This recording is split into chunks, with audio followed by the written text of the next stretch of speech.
Marvella stood by her window with a steaming mug of tea, gazing out at her quiet street. Her little house, 3 bedrooms, one for sleeping, one for working, and one just in case, was her peace. She had worked for years to own it.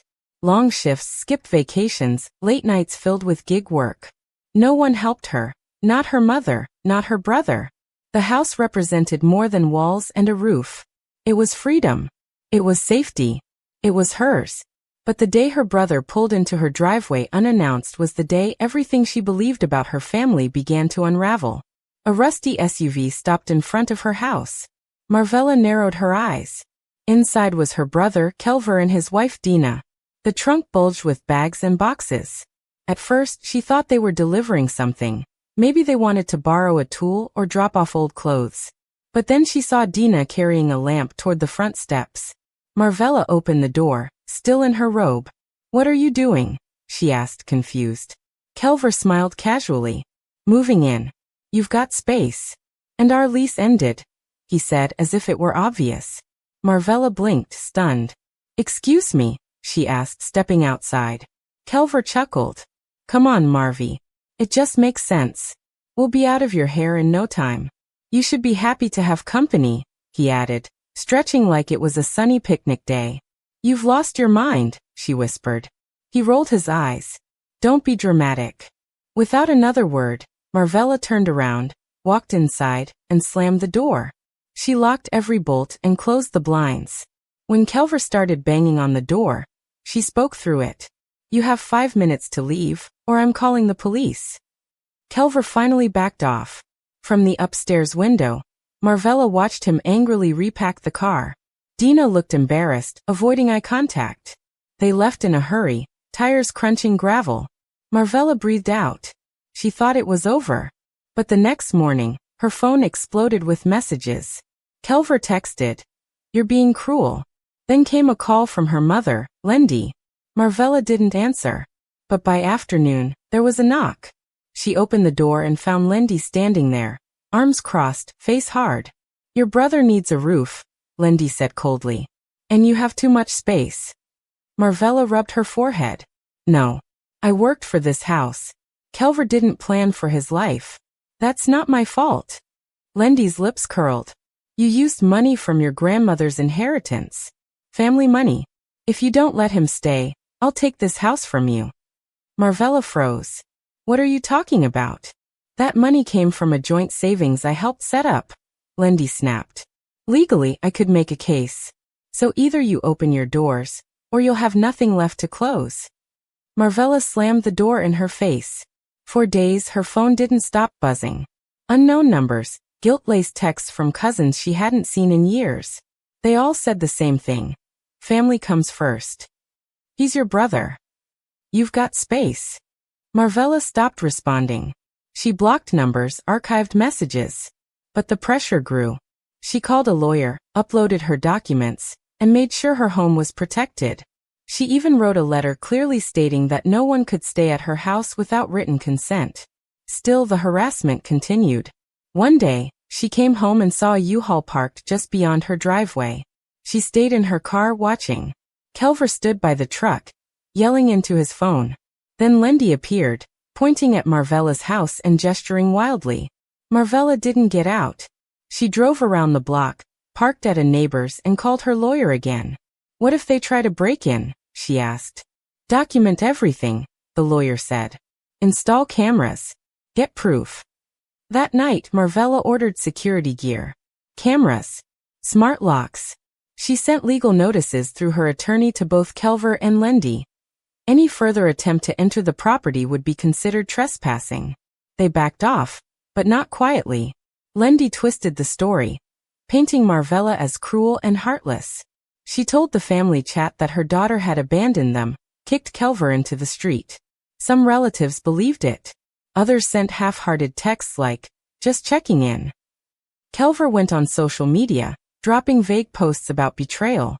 Marvella stayed silent. But inside she boiled. They were trying to turn her into the villain. She couldn't believe the lengths they'd go to claim what wasn't theirs. One night, well past midnight, a loud knock startled her awake. She peeked through the camera screen. It was Kelver and Dina.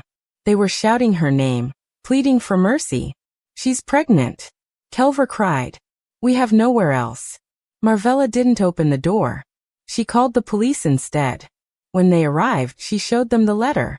Kelver tried to play the victim, but the officers sided with her. They warned him not to return. That night, Marvella filed for a protective order. She changed her locks. She blocked every number trying to guilt her. The family rift deepened. Holidays passed awkwardly. Invitations stopped coming. A cousin mentioned Kelver and Dina were staying in a small flat on the other side of town. Lendi still complained to anyone who would listen. Marvella abandoned the family, she hissed at church. But Marvella no longer cared. For the first time, she wasn't afraid to be the bad guy. She was no longer the doormat. She was the gatekeeper now, and her peace was worth the fight. The house was hers. And no one, not her brother, not her mother, was going to take that away from her again. Marvella finally felt the storm quiet. Weeks passed with no texts, no knocks, no U-Hauls. She thought maybe, just maybe, they had understood she was done being used. Then one afternoon, a sharp knock came. She opened the door to a man in a gray suit holding a large envelope. "Marvella Brixton?" he asked. She nodded slowly. "You've been served," he said, handing her the envelope. No explanation. No emotion. Marvella stood in her hallway, heart thudding as she opened the package. Her breath caught. Her mother was suing her, for the house. She read the claim over and over, sitting on the floor numb. Lendi claimed the house was part of her father's estate, and that she, as his direct descendant, had a superior right to it. "She's calling me a thief," Marvella whispered to herself, barely able to believe it. The lawsuit said Marvella had manipulated her grandfather into handing her the house, bypassing Lendi. Her hands trembled. It felt like betrayal layered over betrayal. She called her lawyer immediately. He was calm. "We'll respond. We'll fight this. Just send me everything." Marvella couldn't sleep. Every creak of the house made her jump. The one place that had brought her peace now felt fragile. What if she lost it? What if they took it from her? Her lawyer worked fast. They filed a response, gathered documents, and began to build a wall of evidence. Lendi, meanwhile, played the wounded mother in court, dressed like a mourning widow, voice trembling with practiced sorrow. "I gave my daughter everything," she said on the stand. "And she turned her back on me." Marvella wanted to scream. But Marvella came prepared. When her turn came, she provided every bank slip, will document, and house title. She didn't cry. She didn't raise her voice. She spoke clearly, firmly. Then came the most important moment, when she presented the original will. Her grandfather, she explained, had owned the house first. Before he passed, he split ownership, 51% to her, 49% to the rest of the family. But he had included a specific clause. Decisions regarding occupancy, sale, or cohabitation must be made by the majority holder. She read aloud in court. "That's me." The courtroom fell quiet. Marvella looked at her mother. For the first time, Lendi looked shaken. Her lawyer stammered, trying to argue the will was invalid, that Marvella had influenced her grandfather. But the will had been notarized, witnessed, and supported by medical evaluations confirming his mental soundness. There was no crack to exploit. Every claim Lendi made collapsed like dry paper. The judge's ruling came swift and final. The house belonged to Marvella. Completely. No appeal. Case dismissed, with prejudice. Outside the courtroom, Marvella didn't celebrate. She sat alone in her car, staring at the steering wheel. She had won, but it didn't feel like victory. It felt like loss.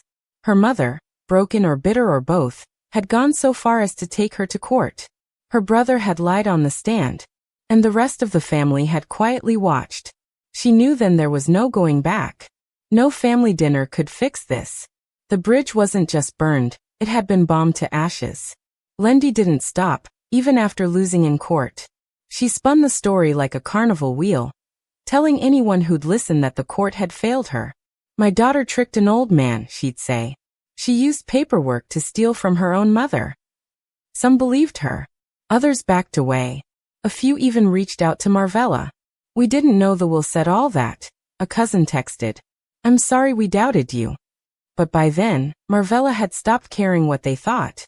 She had learned the hard way. Truth rarely changes minds poisoned by entitlement.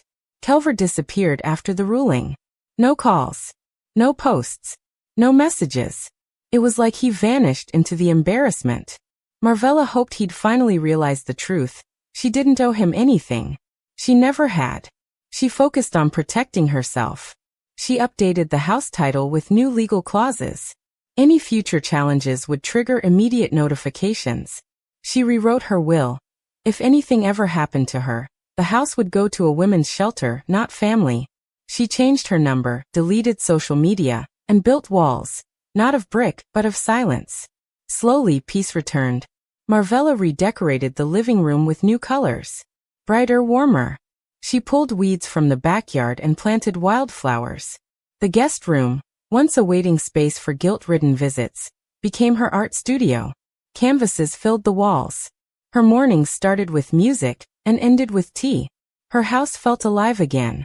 Not like a battleground, but a sanctuary. One she bled to keep. And when she walked through the front door each evening, she smiled to herself. Not just because she had won, but because she had survived. One morning, Marvella woke up to sunlight cutting through the curtains like a blessing.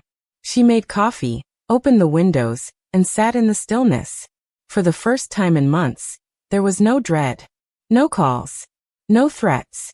Just air. Just calm. She let herself breathe. But peace doesn't always last. That afternoon, a familiar car rolled into the driveway. Her body tensed. It was Lindy, dressed sharply, walking like a woman who hadn't just lost in court. Marvella didn't move. She stood behind the curtain, watching. Lindy knocked, once then again. She wasn't done. Marvella opened the door slowly, but didn't step aside. She stood in the doorway, arms folded, face unreadable. "What do you want, Lindy?" she asked, voice calm but sharp. Her mother didn't flinch. "I came to talk," she said. "Not about the court. About morality." Marvella didn't blink. The court already ruled. Lindy took a breath, lifting her chin. "That may be so, but you know it was wrong. That house belongs to this family. I raised you. I sacrificed. And now you repay me by hoarding what should be shared." Marvella's hands clenched at her sides. "I owe you nothing," Marvella said quietly. "You raised me, yes. But not with love.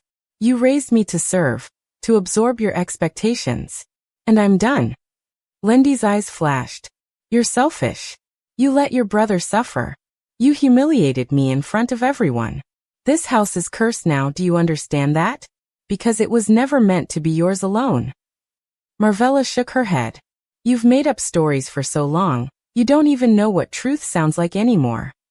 Lindy leaned in, voice bitter. "You'll regret this, Marvella. You'll die alone in this empty house." Marvella didn't answer. She stepped back, closed the door in her mother's face and locked it. She stood still for a long moment, breathing through the wave of old pain that threatened to pull her under. Outside, she heard the sound of Lindy's car starting, then screeching down the street. She didn't look out the window. She didn't need to. That chapter was finished. No amount of shouting or guilt could rewrite the law, or her choice. She sat on the living room floor, staring at the ceiling, feeling both grief and relief clawing at her heart. The next day, Marvella didn't tell anyone what had happened. She lit a candle in the hallway, played soft music, and let the sun pour in. The silence now felt earned. Not empty, not waiting. Just hers. Her phone stayed quiet. No one checked in, no one threatened. No one demanded. It was what she had longed for, and feared. Because now that everything was still, she could finally feel the damage. Her own mother had sued her. Her brother had tried to steal from her. And she had no family left that truly cared. Marvella didn't crumble. She took the pain and turned it into something new. Her art studio grew with bold colors and sharp strokes. She painted the house as it once was, quiet, whole, before the intrusion. She painted herself, not smiling, not broken, just standing. Still. Solid. Visitors dwindled to only those she invited. Friends came for tea, not to stay. And she told herself every day, peace is worth more than blood. Her garden bloomed that spring with the brightest tulips she'd ever seen. She had built this piece, and she would keep it.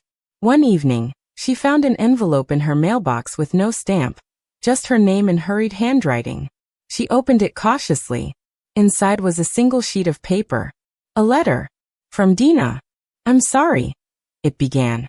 "I didn't know what Kelver was planning until we were already packed. He told me it was arranged. That you were excited. I didn't realize he was lying until it was too late." Marvella read on. Dina explained how the months at Lendy's house had been tense and miserable. "I'm pregnant now. And we're leaving town. I just wanted to say, I understand now. What you did took courage." Marvella read the letter twice, then folded it neatly and placed it in a drawer. She didn't feel warmth, but she did feel closure. Dina wasn't innocent, but at least she had left with truth. That night, Marvella took a walk under the stars. Her street was quiet again. The breeze was light, the air clean. She looked up at her house as she returned and smiled faintly. It no longer looked like a fortress. It looked like a home. A home she had defended, yes. But more than that, a home that had transformed her. That summer, Marvella hosted a small art show in her backyard. Local artists displayed their pieces, and a few neighbors dropped by. It wasn't crowded, but it was warm. Genuine. A woman approached her near the snacks table. "This your house?" she asked. Marvella nodded. "You're lucky. It feels powerful."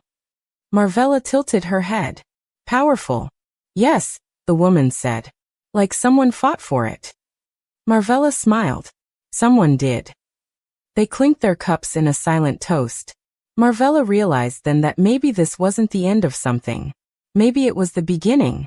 Months turned to a year. Marvella no longer wondered what her mother was saying behind her back.